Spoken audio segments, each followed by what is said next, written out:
então ele fala que a didática magna, apesar de ser magna para todos, ele tinha algumas exclusões, né? Como eu já disse, os jovens, porém, seriam até os de 24 anos. Excluía também as mulheres, que de preferência ele falava que deveria ser os moços, né? Ele exclui, portanto, a idade adulta e as meninas, né? As mulheres. Nada mais do que natural, né? Século XV, né? 16 que a gente está citando aí, né? É normal porque a mulher naquele tempo não tinha muito valor, né? Era só o homem mesmo que tinha um valor mais dentro do processo educacional mais ainda, né? Tinha que ser religioso, porém tinha que obedecer à sua religião, né? As outras religiões tinham que estar excluídas, né? Então veja que essa didática magna ele coloca como magna, como uma magnitude de tudo para todos, mas ele exclui alguns membros, né, da sociedade aí, como eu já falei. Agora, para poder realmente colocar todos, sem exceção, ele coloca uma outra didática chamada PAMPED, né? Ele então escreve uma outra, aí sim como de educação universal. É universal a ponto dele colocar até que teria que ser pensado na educação do jovem ou desse ser, até antes mesmo dele estar pensado, né, em vir à vida. Por exemplo, tinha que pensar já quando o casal ficava noivo já. Tinha que se pensar já na educação desses noivos, né, que iriam se casar e fazer, né, de repente obter uma família, né? Então no casamento, na infância, depois que a criança nascesse desse noivado, desse casamento viria a criança para desenvolver também a educação na infância. Depois, na parte dessa criança na infância, a adolescência. Depois da adolescência, a juventude. Na vida adulta, até que ele, na velhice, né, e através até da morte. Ele até coloca que as crianças, né, e as crianças com necessidades especiais, essas também teriam que ser, né, educadas, né, cada uma da sua forma, dentro da sua, vamos dizer assim, dentro da sua limitação, mas cada uma tinha que também receber educação, né, de uma forma formal ou de uma forma adequada para a época.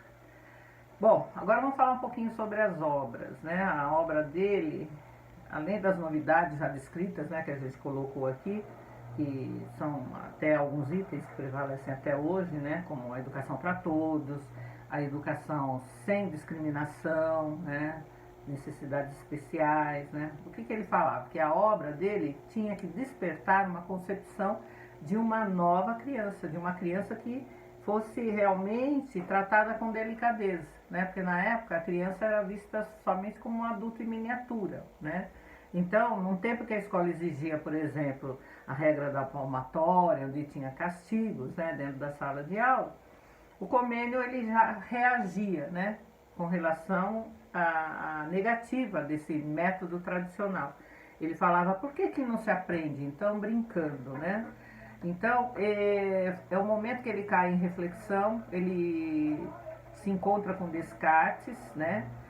O filósofo também, né? Que coloca a experiência junto com a prática, que também através de Bacon, né?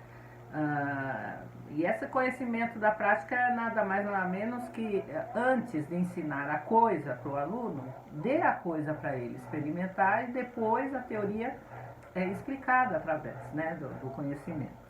Então, ele colocava também que o professor ele tinha o conhecimento, que o aluno via o professor como uma imagem de perfeição, né? E a didática tinha que responder aos problemas e às causas sociais, às necessidades do povo, né, da sociedade daquela época, tá? Então a teoria da didática também tinha que ser colocada dentro da sala de aula, teria que ser colocado todo o cotidiano, né, do aluno, colocar, inclusive, deveria ministrar os processos da natureza, né? Os alunos tinham que ser considerados como pessoas dentro de relações e possibilidades, né, que fossem interessantes para as crianças, né, o conteúdo.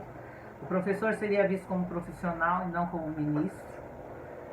E seria bem remunerado para isso, né? Porque na época muitas das funções do professor não era uma coisa formal, né? Simplesmente eram agricultores, pessoas, né, do clero que tinham mais um entendimento maior, tinham outra profissão. E pegavam um tempo da sua vida, né, do seu cotidiano, para dar aula. E vem aí hoje, né, aquele termo que a gente fala, eu vou dar aula hoje de tal. Então, vem daí esse exemplo, né, porque não se tinha uma formação específica para se formar professor, para que esse professor, como um emprego, como uma profissão, fosse realmente dar aula para ter um salário no fim do mês, né?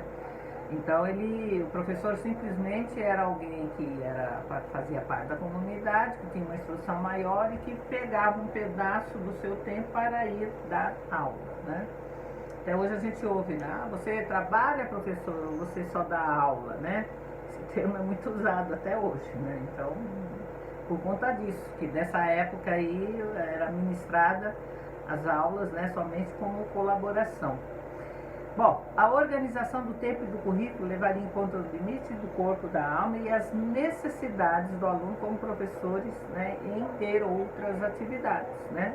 Como não existia a profissão professor, né, lógico que a pessoa tinha que se sustentar e tanto os limites do aluno aí tinham que ser obedecidos e as necessidades dele também, mas através de quem? De um professor que tinha outra atividade que contribuía, né, para o processo educacional de uma forma gratuita, né.